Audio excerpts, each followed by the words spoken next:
Oh, hello, and welcome back to another glorious Wildlife Wednesday. I mean, we got a lot of snow. We got about 6 to 7 inches of snow, and let me tell you, it is gorgeous out here. You know, I'm getting a little bit tired of the snow, but it's always nice to get a fresh coat. Oh, you look a little tired. Hey, James, you look a little tired there. A little worn out. Yeah, but feeling good. Feeling good. Got here easy too with my nice shoes. Snowshoes, James. Snowshoes. Yeah. Check them out. Not bad, right? No, that's pretty nice, James. Yeah. Got here quick, lickety split, right from the Prairie Center, down the hill, all the way through the snow. Believe it or not, Jacob, there are a bunch of different types of snowshoes. Wait, there's a bunch? Yeah. Like a lot? A lot of different types, made of different materials and all kinds of nifty fashions, shapes, sizes, stuff like that. It's a rich history. Any chance you'd be able to share some of that with me and the audience here back at home? I'd love to. Oh, come on. Okay, let's go. Let's have a lesson. So snowshoes have actually been used since 6,000 years ago. And they were used by the ancestors of the Inuits and Native Americans in what is now Central Asia to cross from North Asia into North America. Now, snowshoes, there's 3 primary types of snowshoes. You got your bear paws, which are the big round ones, and those are used mostly in the forest settings. They're used more for maneuverability as opposed to walking through snow. The ones here, this is actually kind of like the Yukon style, and that's style number 2. And those have the longer kind of set frame like this. And some of them, depending on how tall you are, you want a size, let's say, this is a good size for me, but if I was a little bit taller, I might want them a little bit longer. And those are used for long distance walking through the snow. Very streamlined, less maneuverability, but more ability to walk, say, from the Prairie Center over to the farmhouse here through real deep snow. Now, the third type of snowshoe is what's known as the beaver tail. And the beaver tail features the best of both worlds from the Yukon and the bear paw snowshoe, where it provides enough surface area that you're able to walk distances through the thick snow, but you also have that maneuverability with it as well. So up until about the 1960s, 1970s, these were all made with wood and rawhide.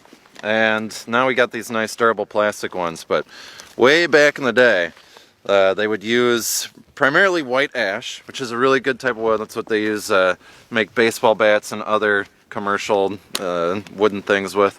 But it's also pretty firm and sturdy, and it's not very porous, so it doesn't retain a lot of moisture. So this center portion would all be rawhide, and to maintain the rawhide, you would have to apply shellac regularly, maybe once a week, once a month or so, because otherwise it would dry out and stretch, and the shellac helped maintain the integrity. Now, shellac is pretty neat because it is actually made using the secretion of an insect from India, and these insects are hemipterans, which are true bugs, are related to scale insects, which we know here in Wisconsin, they grow on your plants and they can cause a lot of diseases. But in India, these insects produce a kind of flaky substance that you mix with water and it becomes this liquid, and that is what shellac is. That's what you apply to the rawhide portion of the snowshoe. Now, when we think about snowshoes and where the idea for snowshoes came from, it actually is a prime example of biomimicry, or a way of humans using what they find or see in the natural world and using that to their advantage in structures or machines or tools that they use themselves. But in terms of snowshoes, when we think about snowshoes and what it mimics, a good example of that would be the paw of a lynx, or a snowshoe hare even. So one thing that makes them unique is they have these giant, proportionally at least, feet. And so when you think about a lynx, they have these giant, meaty paws that are just way too big for their bodies, or seemingly so. However, they act just like a snowshoe does and allow them to almost float on top of the snow. Now, if you look at me here, I can stand here and I have a size 11.5 or 12 foot, and so that's relatively large, yet my foot would still sink straight into the snow, like right in. Like I can come over here And this is about 2 feet of snow here, yet I can go, pretty easily into it. And anytime that I'm trying to walk through deep snow, it becomes really hard with just boots on. However, when you're talking about a lynx, it'd almost be like having two of the size of my feet put together, walking, together. And let me tell you, they just float over that snow. And that was an adaptation to help them better. Oh, he's coming down here.